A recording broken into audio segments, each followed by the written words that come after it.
YouTuber ফেসবুকারদের আমার কথায় মন খারাপ করা যাবে না। যদি কোনো কথা বলে থাকি আপনাদের কল্যাণের জন্যে।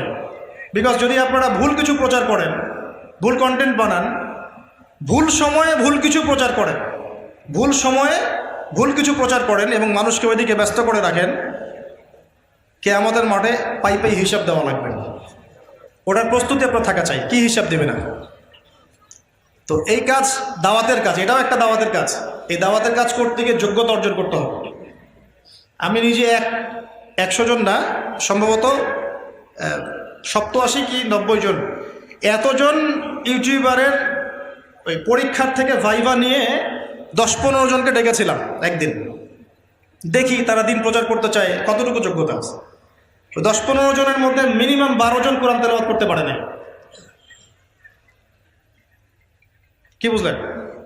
তা আমি দিন প্রচার করতে চাই, তা আমার কোরআন তেলাওয়াত শিখতে হবে না? আমাকে দিনের বেসিক জ্ঞান অর্জন করতে হবে না? আমার তো একটা কমন সেন্স থাকতে হবে দিনের, যে আমার কখন কিভাবে প্রচার করতে হবে। এই হিকমা, এটা কথা হিকমা বলে, প্রজ্ঞা। এই প্রজ্ঞা কি ইলম অর্জন ছাড়া অর্জন হয়? ইলম তো অর্জন করতে চাচ্ছ না, কেন আসলা? এটা আর্নিং সোর্স? দরকার নেই তো আমার আর্নিং সোর্সের। প্রয়োজনে আমি অন্য কোনো ব্যবসা করে খাবো।